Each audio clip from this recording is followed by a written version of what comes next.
Bismillahirrahmanirrahim. Assalamualaikum warahmatullahi wabarakatuh. Di sini kami dari kelompok 7 ingin mempresentasikan Kerajaan Kediri dan juga Kerajaan Jenggala dalam mata kuliah Sejarah Indonesia pada masa Hindu-Buddha yang diampu oleh Bapak Dede Wahyu Firdaus, SPD, MPD.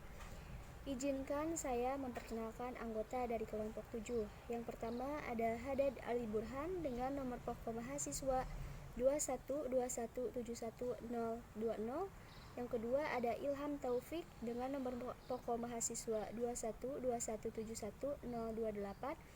Dan yang ketiga ada saya sendiri yaitu Nasita Amalia dengan nomor pokok mahasiswa 212171038. Yang keempat ada Sansan Hamdani dengan nomor pokok mahasiswa 212171062. Dan yang terakhir ada Sulistia Apsari dengan nomor pokok mahasiswa 212171056. Untuk mengefektifkan waktu, materi yang pertama yaitu akan disampaikan oleh saudara Hadad Ali Burhan. Kepadanya dipersilahkan. Kerajaan Jenggala.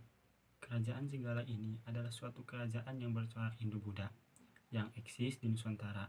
Sejarah kerajaan di Jawa Timur ini masih terikat dengan kerajaan Kahuripan dan dinasti Mataram kuno.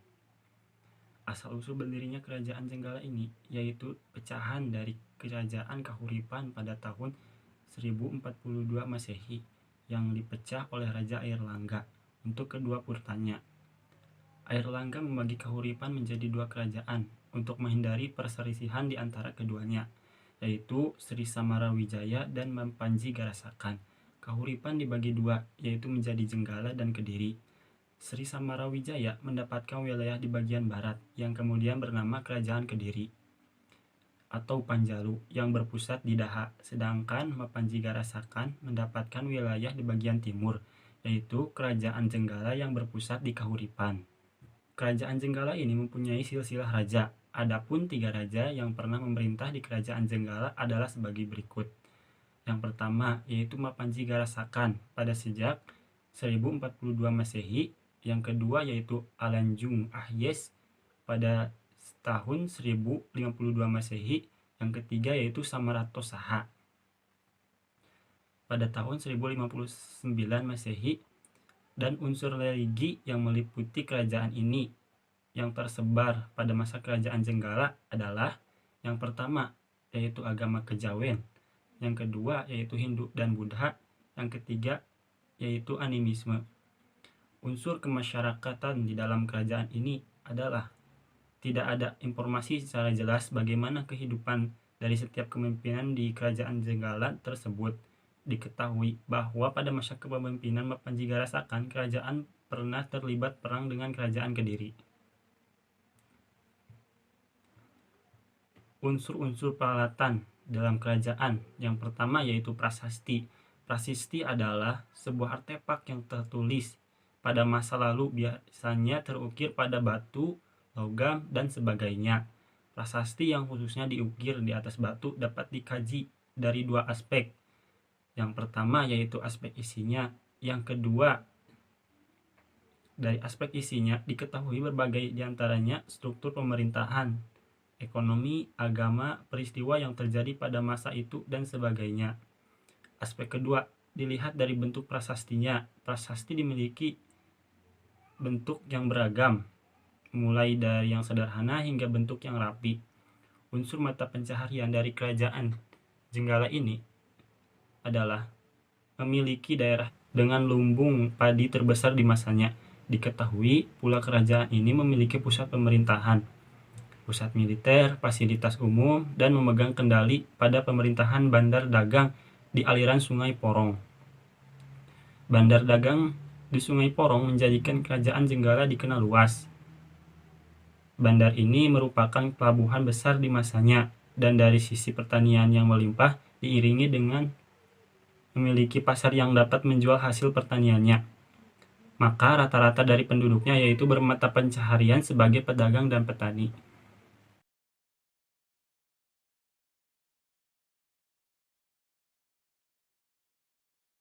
Unsur bahasa.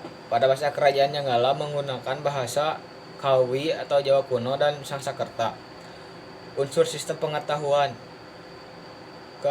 Kejawen disebut juga kebatinan agama Jawa, dan kepercayaan adalah tradisi keagamaan Jawa yang terdiri dari campuran aspek animisme dan Buddha dan Hindu. Dari sisi agama terjadilah sebuah pandangan hidup filsafat sepanjang peradaban orang Jawa yang menjadi pengetahuan kolektif bersama. Unsur seni. Peninggalan kerajaan Jenggala tidak banyak, tetapi ada beberapa yang salah satunya yaitu Candi Prada, Prasasti, Prasasti Turun Hyang II, Prasasti Kembang Putih, Prasasti Malenga, Prasasti Banjaran, Prasasti Sumengka. Tumpukan batu bata menyerupai tangga. Situs ini berupa tumpukan batu bata yang ditemukan oleh seorang petani yang hendak menanam kacang hijau di areal persawahan Desa Urang Agung, Sidoarjo. Situs ini menyerupai tangga dengan luas sekitar 4 meter persegi, dan kemungkinan tumpukan batu bata di situs ini masih banyak karena hanya sebagian yang terlihat dan ada yang masih tertutup tanah. Peristiwa penting. Kejayaan Kerajaan Jenggala mengalami pertumbuhan pesat dibanding dengan Kerajaan Panjalu. Kesuksesan tersebut tidak terlepas dari peran Mapanji Garasakan yang pandai mengatur pemerintahan dan aktif melakukan diplomasi ke berbagai wilayah. Perkembangan Kerajaan Jenggala dapat dilihat dari berbagai bidang, seperti pemerintahan, ekonomi, dan budaya. Dalam bidang ekonomi, kerajaan ini pernah menguasai jalur-jalur perdagangan sungai. Keruntuhan Kerajaan Jenggala. Pembagian kerajaan oleh Airlangga agar kedua putranya tidak berebut kekuasaan ternyata sia-sia. Pasalnya Jenggala dan Kediri terus terlibat perang saudara. Pada tahun 1930-an, berdasarkan prasasti Ngantang, diperkirakan merujuk kepada kemenangan Panjalu atas Jenggala. Posisi kerajaan Jenggala yang strategis adalah penyebabnya, karena suatu kerajaan hanya menguasai sungai tanpa muara adalah hal nihil. Usai Mapanji Garasakan wafat pada tahun 1052,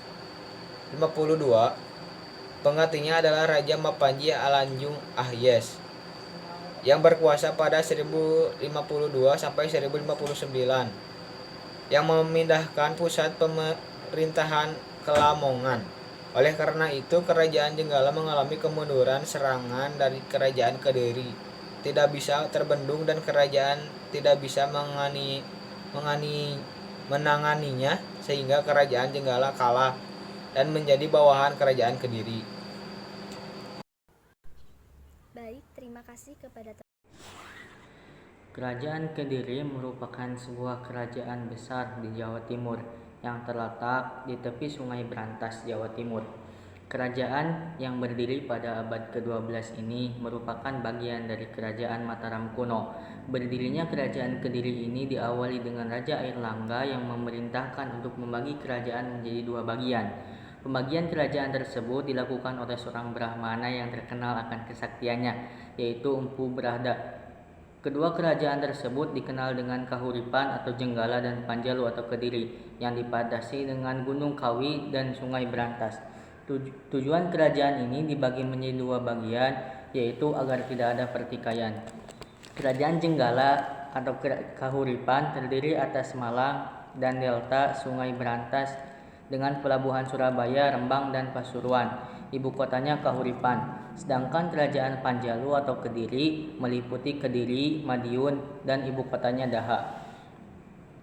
Berdasarkan prestasi-prestasi yang ditemukan, masing-masing kerajaan saking merasa berhak atas seluruh tahta Airlangga sehingga terjadilah peperangan. Kemudian Airlangga pun terpaksa membelah wilayah kerajaannya karena kedua putranya bersaing memperebutkan tahta. Putra yang bernama Sri Samarawijaya mendapatkan kerajaan barat bernama Panjalu yang berpusat di kota baru yaitu Daha. Sedangkan putra yang bernama Mapanji Garasakan mendapatkan kerajaan timur bernama Jenggala yang berpusat di kota lama yaitu Kahuripan. Perang saudara ini antara Samarawijaya dan Mapanji Garasakan terjadi selama 60 tahun lamanya. Pada akhirnya, kerajaan Kediri lebih unggul dari Jenggala dan ibu kotanya dipindahkan ke Daha. Adapun raja-raja yang pernah berkuasa pada masa kerajaan Kediri yaitu 1. Sri Jayawarsa, 2. Sri Bameswara, 4. Prabu Jayabaya, 5. Sri Sarwasera, 6. Sri Aryeswara, 7. Sri Ganda, 8. Sri Kameswara, 9. Sri Kertajaya. Untuk unsur religi, agama yang berkembang di kerajaan Kediri adalah agama Hindu aliran Waisnawa. Airlangga adalah titisan Wisnu. Dalam bidang spiritual di kerajaan Kediri juga sangat maju. Tempat ibadah dibangun di mana-mana. Kehidupan beragama sudah diatur dalam undang-undang. Unsur kemasyarakatan. Kondisi masyarakat kerajaan Kediri sudah teratur. Penduduknya sudah memakai kain sampai di bawah lutut, rambut diurai, serta rumahnya bersih dan rapi. Dalam perkawinan, keluarga pengantin wanita menerima mas kawin berupa emas. Orang-orang yang sakit memohon kesembuhan kepada dewa. Perhatian raja terhadap rakyatnya sangat tinggi. Hal ini dibuktikan pada kitab Lubdaka yang berisi tentang kehidupan sosial masyarakat pada saat itu. Tinggi rendahnya martabat seseorang bukan berdasarkan pangkat dan harta bendanya, tetapi berdasarkan moral dan tingkah lakunya. Raja juga sangat menghargai dan menghormati hak-hak rakyatnya. Akibatnya, rakyat dapat leluasa menjalankan aktivitas kehidupan sehari-hari. Unsur peralatan. Unsur peralatan di kerajaan Kediri yaitu kain sutra dan kapas telah diadopsi oleh kerajaan Kediri pada waktu itu. Alat musik suling, gendang, dan gambang merupakan alat kesenian kerajaan Kediri pada waktu itu. Biasanya dipakai untuk festival bulan ke-10 yang selalu diadakan di pegunungan. Kemudian untuk unsur mata pencaharian, kerajaan Kediri menggantungkan perekonomian pada sektor pertanian dan perdagangan. Sebagai kerajaan agraris, Kediri memiliki lahan pertanian di sekitar Sungai Berantas yang sangat subur, sehingga segala macam tanaman tumbuh menghijau. Pertanian dan perkebunan hasilnya sangat berlimpah dan menghasilkan banyak padi gandum. Kerajaan Kediri terkenal sebagai penghasil beras, menanam kapas, dan memelihara ulat sutra. Sedangkan pada sektor perdagangan dikembangkan melalui jalur pelayaran Sungai Berantas. Selain beras, barang-barang yang diperdagangkan terdiri dari emas, perak, kayu cendana, rempah-rempah, dan pinang. Pada masanya, pedagang Kediri memiliki peran penting dalam kegiatan perdagangan Asia. Kerajaan Kediri sudah cukup makmur. Hal ini terlihat dari kemampuan kerajaan memberikan penghasilan tetap kepada para pegawainya, walaupun harus dibayar dengan hasil bumi. Untuk menopang penghasilan kerajaan ini, maka diberlakukanlah sistem pajak. Komoditas dagang berupa beras, emas, perak, daging, dan kayu cendana. Ada juga bentuk pajak yang berupa beras, kayu, dan palawija. Unsur sistem bahasa. Pada masa kerajaan Kediri, mereka memakai dua bahasa untuk berkomunikasi sehari-hari, yaitu bahasa Kawi atau Jawa kuno dan bahasa Sanskerta. Unsur sistem pengetahuan. Unsur pengetahuan yang dianut yaitu kejawen, sama halnya dengan kerajaan Jenggala. Disebut juga kebatinan, agama Jawa, dan kepercayaan adalah tradisi keagamaan Jawa yang terdiri dari campuran aspek animisme, Hindu, dan Buddha. Dari sisi agama, terjadilah sebuah pandangan hidup filsafat sepanjang peradaban orang Jawa yang menjadi pengetahuan kolektif bersama. Hal ini dapat dilihat dari ajarannya yang universal dan selalu melekat berdampingan dengan agama yang dianut pada zamannya. Seni. Peninggalan kerajaan Kediri salah satunya yang diyakini yaitu situs Tondowongso pada awal tahun 2007. Sejumlah arca kuno peninggalan kerajaan Kediri yang ditemukan di Desa Gayan Kediri tersebut tergolong langka karena untuk pertama kalinya ditemukan patung Dewa Siwa Caturmuka atau bermuka empat. Peninggalan dari kerajaan Kediri itu sendiri yaitu prasasti, ada prasasti Kamulan. Prasasti Kamulan ditemukan di Desa Kamulan, Kabupaten Trenggalek, Jawa Timur, yang dibuat pada tahun 1116 Saka pada masa pemerintahan Raja Kertajaya. Prasasti Kamulan ini berisi penciptaan Kabupaten Trenggalek di Kliwon pada hari Rabu 31 Agustus 1194. Dalam prasasti tertulis ini, nama Kediri yang diserang oleh Raja Kerajaan Timur dan pada tanggal yang tertulis pada prasasti adalah 31 Agustus 1191. Ukiran pada prasasti ini masih dapat dilihat dengan jelas dan Anda dapat melihat dengan mengunjungi langsung situs Prasasti Kamulan. Kedua, Prasasti Galunggung. Prasasti Galunggung ditemukan di Rejo Tangan, Tulungagung dengan ukuran 160 x 80 x 75 cm menggunakan huruf Jawa kuno dengan 20 baris. Naskah yang terdapat dalam prasasti ini tidak terlalu jelas dibaca karena sudah ada bagian yang rusak, tetapi hanya sebagian tahun yang masih dapat dibaca dengan jelas, yaitu tahun 1123 Saka. Yang ketiga, Prasasti Jaring.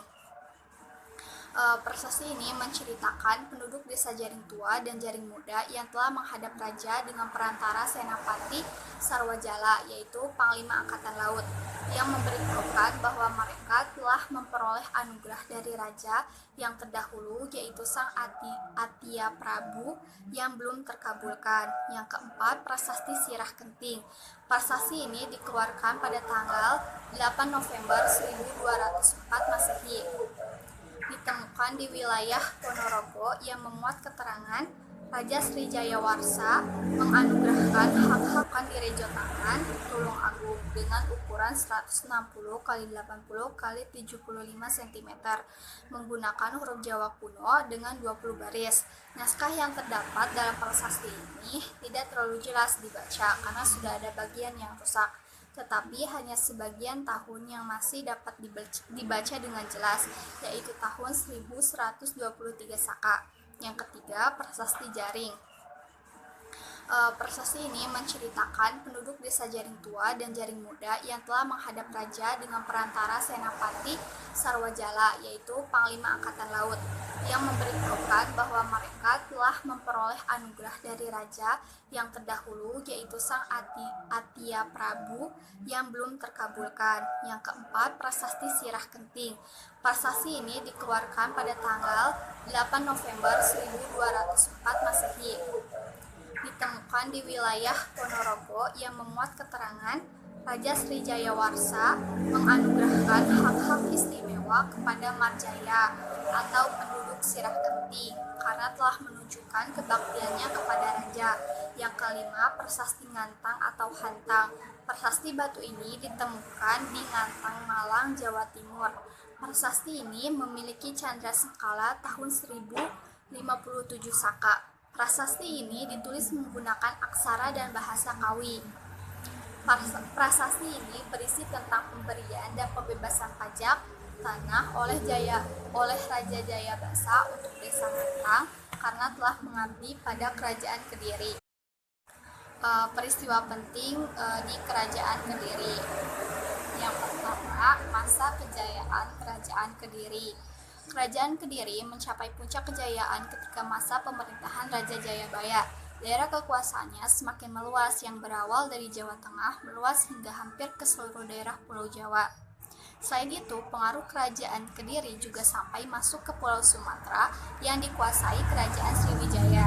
Kejayaan pada saat itu semakin kuat ketika terdapat catatan dari kronik Cina yang bernama Chou Kufei pada tahun 1178 Masehi, berisi tentang negeri paling kaya di masa Kerajaan Kediri, pimpinan Raja Sriwijayabasa. Bukan hanya daerah kekuasaannya saja yang besar, melainkan seni sastra yang ada di Kediri cukup mendapat perhatian. Dengan demikian, Kerajaan Kediri semakin disegani pada masa itu. Yang kedua, runtuhnya Kerajaan Kediri. Kerajaan Kediri runtuh pada masa pemerintahan Raja Kertajaya, di mana terjadi pertentangan antara raja dengan kaum Brahmana. Raja Kertajaya dianggap melanggar agama dengan memaksakan mereka menyembah kepadanya sebagai dewa. Kaum Brahmana meminta pertolongan kepada Ken Arok, pemimpin daerah Tumapel, yang ingin memisahkan diri dari Kediri. Kemudian terjadilah perang antara rakyat Tumapel yang dipimpin Ken Arok dengan kerajaan Kediri. Akhirnya pada tahun 1222 Masehi, Ken Arok berhasil mengalahkan Kertajaya dan kerajaan Kediri menjadi wilayah bawahan Tumapel atau Singosari. Sebagai pemimpin di kerajaan Singosari, Ken Arok mengangkat Jayasaba atau putra Kertajaya sebagai bupati Kediri. Jayasaba digantikan oleh putranya Sastrajaya pada tahun 1258 Masehi.